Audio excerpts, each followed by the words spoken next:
नहमदुहु व नसल्ली अला रसूलिहिल करीम अम्मा बाद फ़ाऊज़ु बिल्लाहि मिनश शैतानिर रजीम बिस्मिल्लाहिर रहमानिर रहीम रब्बि इश्रह ली सदरी व यस्सिर ली अमरी वहलुल उक़दतम मिन लिसानी यफ़क़हू क़ौली। अस्सलामु अलैकुम वरहमतुल्लाहि वबरकातुहू। सिरात मुस्तकीम में आप सबको खुशामदीद। पिछले सबक में अल्लाह ताला मोमिनीन से मुखातिब होते हुए फरमाते हैं कि अल्लाह ने बहुत से मौक़ों पर तुम्हारी मदद की है और हुनैन के बाद भी तुम्हारी मदद की थी, जबकि तुम्हें अपनी कसरत पर नाज था मगर वो कसरत तुम्हारे किसी काम न आई और ज़मीन अपनी फराखी के बावजूद तुम पर तंग हो गई और तुम पीठ दिखाकर भाग खड़े हुए। फिर अल्लाह ने अपने रसूल पर और मोमिनों पर तस्कीन नाजिल फरमाई और ऐसे लश्कर उतारे जो तुम्हें नहीं नज़र आते थे और काफिरों को सज़ा दी और काफिरों का यही बदला है। फिर अल्लाह ताला फरमाते हैं कि अल्लाह ताला जिसे चाहता है तौबा की तौफीक दे देता है और अल्लाह ताला दरगुजर करने वाला और रहम करने वाला है। फिर अल्लाह ताला ईमान वालों से मुखातिब होते हुए फरमाते हैं कि मुश्रिक नापाक लोग हैं, लिहाजा इस साल के बाद वो मस्जिद हराम के करीब भी नहीं फटकने पाएँ और अगर तुम्हें मुफलिसी का डर हो तो अल्लाह अगर चाहे तो जल्द ही तुम्हें अपनी मेहरबानी से गनी कर देगा और अल्लाह सब कुछ जानने वाला और हिकमत वाला है। अल्लाह ताला फरमाते हैं कि अहले किताब में से इन लोगों के साथ जंग करो जो ना अल्लाह पर ईमान लाते हैं, ना आखिरत के दिन पर, ना इन चीज़ों को हराम समझते हैं जो अल्लाह और इसके रसूल ने इन पर हराम की हैं और ना ही दीन हक़ को अपना दीन बनाते हैं, यहाँ तक कि वो अपने हाथ से जुज़िया अदा करें और छोटे बन कर रहना गवारा कर लें। फिर अल्लाह ताला फरमाते हैं कि यहूदी कहते हैं कि उज़ैर अल्लाह का बेटा है और ईसाई कहते हैं कि मसीह अल्लाह का बेटा है। ये तो इनके अपने मुँह की बातें हैं, वो इन काफिरों के कौल की रीस कर रहे हैं जो इनसे पहले थीं। अल्लाह इन्हें गारत करे, ये कहाँ से बहकाए जा रहे हैं। हमारा आज का सबक आयत नंबर 31 से लेकर आयत नंबर 35 तक है, तो आज का सबक शुरू करते हैं। बिस्मिल्लाहिर्रहमानिर्रहीम। इत्तख़ज़ू अहबारहुम व रुहबानहुम अरबाबम मिन दूनिल्लाहि वल मसीह इब्न मरियम वमा उमिरू इल्ला लियअबुदू इलाहन वाहिदन ला इलाहा इल्ला हुवा सुब्हानहु अम्मा युशरिकून। उन्होंने अपने उलमा और दरवेश को अल्लाह के सिवा अपना रब बना लिया और मसीह इब्न मरियम को भी, हालांकि इन्हें हुक्म दिया गया था कि एक अल्लाह के सिवा किसी की इबादत ना करें जिसके सिवा कोई इलाह नहीं। अल्लाह ताला इन चीज़ों से पाक है जो वो शरीक ठहराते हैं। अब इन्हीं अहले किताब का दूसरा शिर्क ये था कि उन्होंने अपने जो हुर्मत के इख्तियारात थे, चीज़ों को हलाल हराम करने के इख्तियारात अपने उलमा मशाइख को सौंप रखे थे, हालांकि ये इख्तियारात तो सिर्फ़ अल्लाह ताला को हासिल हैं। वो किताब अल्लाह को देखते तक भी ना थे, बस जो कुछ इनके उलमा मशाइख कह देते थे इसे अल्लाह का हुक्म समझ लेते थे। जबकि इनके उलमा और मशाइख का ये हाल था कि वो थोड़ी सी कीमत लेकर फ़तवे भी इनकी मर्ज़ी के मुताबिक दे दिया करते थे।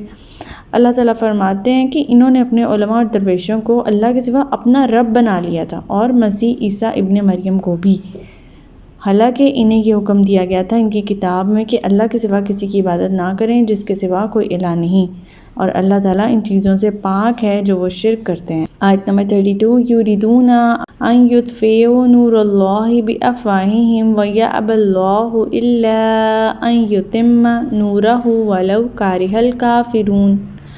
वो चाहते हैं कि अल्लाह के नूर को अपनी फूंकों से गुल कर दें, लेकिन अल्लाह को ये बात मंजूर नहीं। वो अपने नूर को पूरा करके रहेगा, ख्वाह ये बात काफिरों को कितनी ही बुरी लगे। अब अल्लाह ताला के नूर से मुराद यहाँ क्या है? यहाँ पे किताब हिदायत है, किताब और सुन्नत की रोशनी है। जिस तरह सूरत की रोशनी को फूकों से बुझाया नहीं जा सकता, इसी तरह अल्लाह ताला फरमा रहे कि इन काफिरों की जितनी मर्ज़ी सरगर्मियाँ हो जाएं इस्लाम के ख़िलाफ़, ये अल्लाह की आयात, अल्लाह के रसूल और मुसलमानों का मजाक उड़ाने से दीन इस्लाम की राह को नहीं रोक सकते। अल्लाह ताला दीन इस्लाम की राह को हर सूरत में पूरा करेगा, और ये तो ज़ाहिर सी बात है कि काफिरों को इस्लाम की तरक्की जो है वो एक आंख भी नहीं बाती, हर तरक्की के कदम पर वो झल बनकर रह जाते हैं। आयत नंबर 33। हुवल्लज़ी अरसला रसूलहु बिलहुदा व दीनिल हक़्क़ि लियुज़हिरहु अलद्दीनि कुल्लिही वलौ कारिहल मुशरिकून। वही तो है जिसने अपने रसूल को हदायत और सच्चे दीन के साथ भेजा ताकि इस दीन को सब अदियान पर गालिब करे, ख्वाह ये बात मुश्रिकों को कितनी ही नागवार हो। अल्लाह ताला ने रसूल सल्लल्लाहु अलैहि वसल्लम को पूरी दुनिया के लोगों के लिए जो है वो रहमत बनाकर भेजा है। अल्लाह ताला फरमा रहे हैं कि यहाँ पर रसूलुल्लाह सल्लल्लाहु अलैहि वसल्लम को भेजने का मकसद یہ تھا کہ وہ ہدایت دیں، لوگوں کو دین حق کی طرف بلائیں اور سچے دین کی طرف بلائیں۔ یہی دین سچا ہے اور یہی دین سب ادیان پر غالب ہے، اور یہ بات ہو کے رہے گی کہ دین اسلام سب ادیان پر غالب ہو کر رہے گا، خواہ یہ بات مشرکوں کو کتنی ہی ناگوار کیوں نہ لگے۔ آیت نمبر 34 یا ایھا الذین آمنوا ان کثیرا من الاحبار والرہبان لیأکلون اموال الناس بالباطل ویصدون عن سبیل اللہ والذین یکنزون الذہب والفضة ولا ينفقونها فی سبیل اللہ فبشرہم بعذاب علیم۔ اے ایمان والو، یہودیوں کے اکثر عالم اور درویش لوگوں کے مال ناجائز طریقوں سے کھاتے ہیں اور اللہ کی راہ سے روکتے ہیں۔ جو لوگ سونا اور چاندی جمع کر کے رکھتے ہیں اور اسے اللہ کی راہ میں خرچ نہیں کرتے، اے نبی آپ انہیں دردناک عذاب کی خوشخبری دے دیجیے۔ یہاں پر بھی اللہ تعالیٰ اہل کتاب کی حرام خوری کا ایک پہلو جو ہے وہ ہائی لائٹ کرتے ہوئے کیا فرما رہے ہیں کہ ان کے ناجائز طریقے یہ تھے کہ انہوں نے سود کو جائز قرار کر لیا ہوا تھا۔ بالخصوص غیر یہود سے سود وصول کرنا وہ نیکی کا کام سمجھتے تھے اور ہر جائز ناجائز طریقے سے ان کا مال ہڑپ کرنے کے در پہ رہتے تھے، رشوتیں لے کر غلط فتوے دیتے تھے، نجات نامے فروخت کرتے تھے، حرام کردہ چیزیں مثلا چربی کو پگھلا کر ان کی قیمت لیتے تھے، اور اس طرح سے ان کے بہت زیادہ جو تھیں وہ حرکتیں ایسی تھیں۔ پھر اللہ تعالیٰ فرماتے ہیں کہ جو لوگ سونا اور چاندی جمع کر کے رکھتے ہیں اور اسے اللہ کی راہ میں نہیں خرچتے، ایسے لوگوں کے لیے دردناک عذاب کی خوشخبری ہے۔ آیت نمبر 35 یوم یحمى علیہ فی نار جہنم فتقوی بها جباہہم وجنوبہم وظہورہم ھذا ما کنزتم لانفسکم فذوقوا ما کنتم تکنزون۔ جس دن اس سونے اور چاندی کو جہنم کی آگ میں تپایا جائے گا، پھر اس سے ان کی پیشانیوں، پہلوؤں اور پشتوں کو داغا جائے گا اور کہا جائے گا یہ ہے وہ خزانہ جو تم نے اپنے لیے جمع کر رکھا تھا، لہٰذا اب اپنی جمع شدہ دولت کا مزہ چکھو۔